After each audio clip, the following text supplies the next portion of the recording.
Good morning students. बीडीएमएल शिक्षण संस्थान की ज्योग्राफी ऑनलाइन क्लास में सभी विद्यार्थियों का स्वागत। आज से जो पूर्व की कक्षा थी उसमें हम पढ़ रहे थे मानसून के बारे में। मानसून की परंपरागत जो विधि है, परंपरागत जो स्थिति है वो हो चुकी है। अब है आधुनिक विचारधारा। मानसून की आधुनिक विचारधारा। मानसून के प्रति आधुनिक विचारधारा क्या है? आज परंपरागत जो विचारधारा है उसमें हमने पढ़ा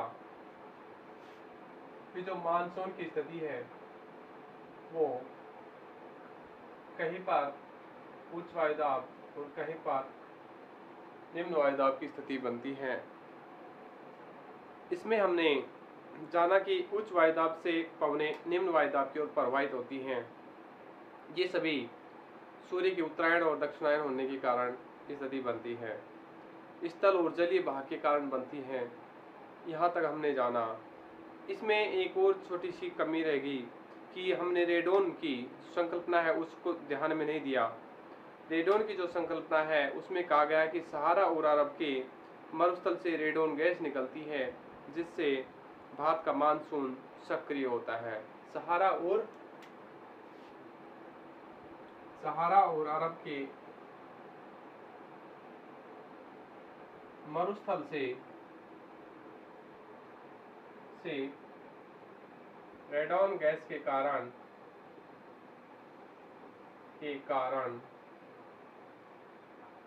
बादल सक्रिय होते हैं। यानी मानसून आने का मुख्य कारण क्या माना है कुछ ने? रेडोन गैस की। रेडोन गैस से हम कह सकते हैं कि भारत में जो मानसून आने की वो गति है उसके बारे में हम अध्ययन कर सकते हैं। आधुनिक विचारधारा थी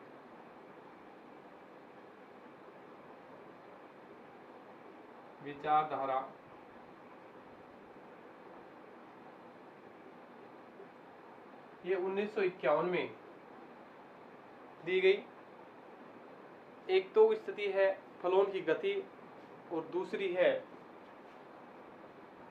आधुनिक विचारधारा। दो प्रकार है, एक तो फलों की गति और दूसरी है जेट स्ट्रीम पवने। ये दोनों आधुनिक विचारधारा की स्थिति को दर्शाते हैं। फलों की गति के बारे में हम अध्ययन करते हैं। फलों की गति की जो संकल्पना है 1951 में दी गई। फलों की गति के अंतर्गत ये सिद्धांत बताया कि सूर्य जब भूमध्य रेखा के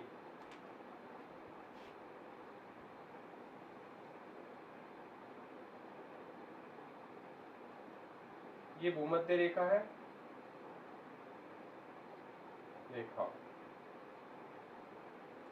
ये सूर्य है। जब भूमध्य रेखा पर सूर्य होता है सीधी किरणें गिरती हैं और ये ऊपर होती है कर्क रेखा और नीचे होती है मकर रेखा।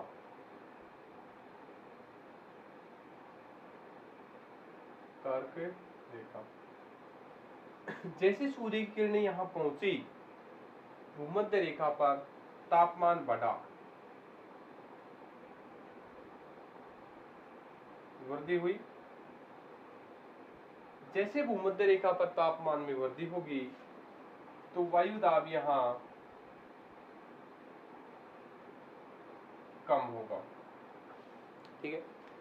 जैसे ही वायु दाब यहाँ कम होगा तो जो व्यापारिक पवने हैं इस क्षेत्र से और इस क्षेत्र से, ये जो व्यापारिक पवने हैं ये सभी पवने भूमध्य रेखा की ओर आने लगेगी, क्योंकि भूमध्य रेखा पर निम्न वायुदाब बन जाने के कारण यहाँ व्यापारिक पवने आती हैं और यहाँ निम्न वायुदाब बन जाता है। वायुदाब बन जाता है।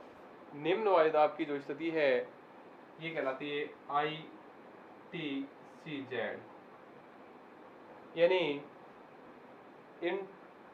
इंटेन ट्रॉपिकल कन्वर्जेशन जोन, अतः कह सकते हैं अंतः उष्ण कटिबंधीय। ये भाग क्या बन जाता है? अंतः उष्ण कटिबंधीय।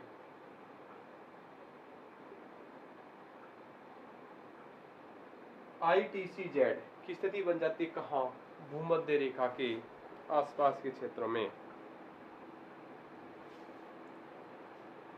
दोनों गोलार्धों की जो व्यापारिक पवनें हैं ये किस क्षेत्र की ओर आती है? भूमध्य रेखा की ओर। अब बात होती है कि जैसे सूर्य उत्तरायण स्थिति में होगा,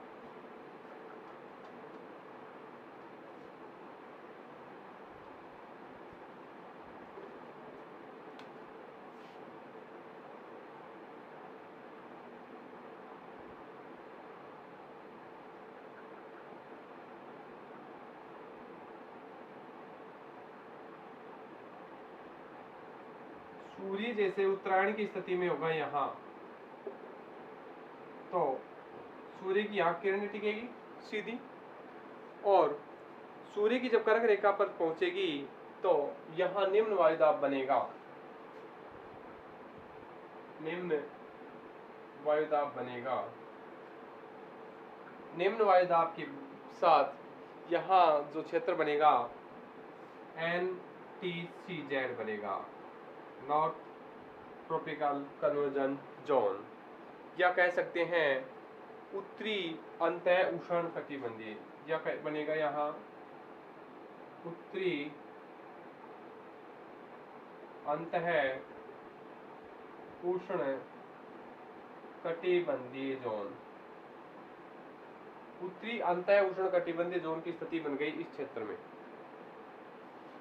तो जैसे दक्षिण और पूर्व से जो पवनें आती हैं यहाँ ऐसे आ रही हैं, ये पवनें भारत में दक्षिण पश्चिम के रूप में मुड़ जाती हैं।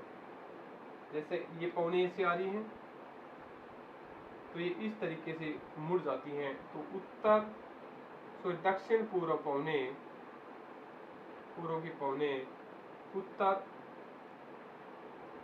पूर्व में बदल जाती हैं।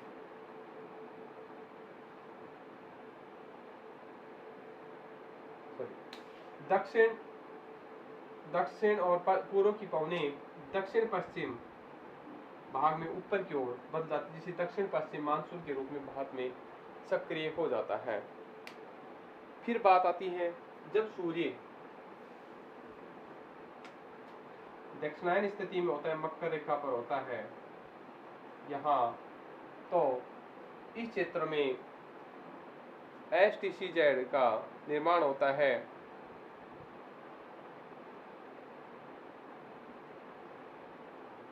यहाँ STCZ का निर्माण होता है, यानी दक्षिण अंतः उष्ण कटिबंधीय क्षेत्र बन जाता है। और यहाँ जैसे ही मार्च का मानसून जो सक्रिय हुआ था, उत्तर पूर्व की ओर व्यापारिक पवनें चलने लगती हैं। ये थी क्लोन की गति का नियम। अब हम इसको डायग्राम समझा है, विस्तार से थोड़ा अध्ययन करते हैं कि क्लोन की गति क्या है, क्या स्थिति है, किस तरीके से है। क्लोन गति का जो सिद्धांत है 1951 में सिद्धांत दिया, ठीक है। जब सूर्य की किरणें भूमध्य रेखा पर होगी, रेखा पर सूर्य की किरणें होंगी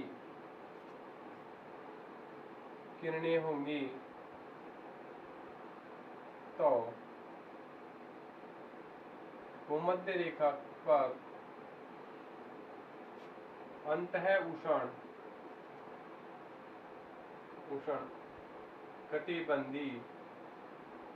कटिबंधीय निम्न वायुदाब बनेगा।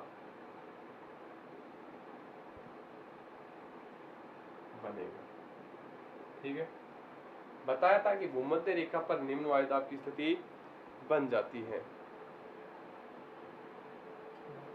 निम्न वायुदाब बन जाने के कारण दोनों गोलार्धों से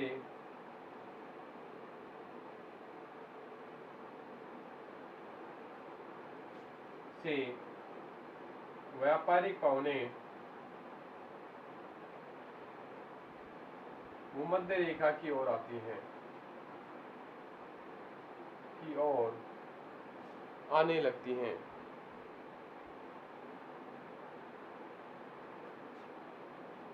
भूमध्य रेखा की ओर आने लगती हैं।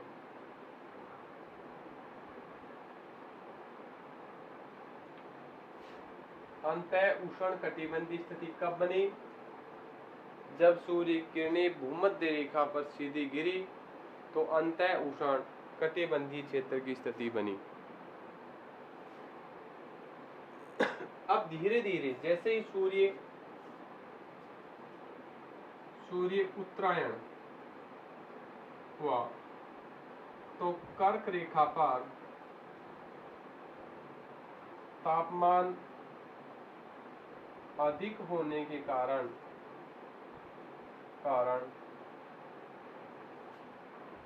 तो यहाँ क्या बना? ITCZ। क्या बना? ITCZ। तापमान अधिक होने के कारण NTCZ बनता है, यानी उत्तरी अंतः उष्णकटिबंधीय। उत्तरी अंतः उष्णकटिबंधीय। तो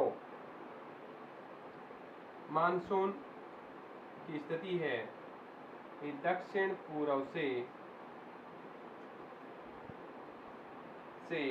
दक्षिण पश्चिम की ओर सक्रिय हो जाता है, यानी जो दक्षिण पूर्व से आ रहा है वो दक्षिण पश्चिम में हो जाता है, यानी मानसून जो स्थिति है वो भारत की ओर आने लगती है। और भारत की ओर आने पर जो व्यापारिक पवनें हैं ये वर्षा करना प्रारंभ कर देती है, सक्रिय होता है और वर्षा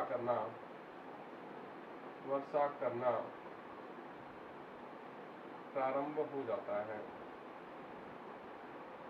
ठीक है, ITCZ भूमध्य रेखा पर सूर्य किरणें अंतः उष्णकटिबंधीय, NTCZ उत्तरी अंतः उष्णकटिबंधीय। और अब बात आती है कि दक्षिणी गोलार्ध में जब स्थिति बनती है, जबकि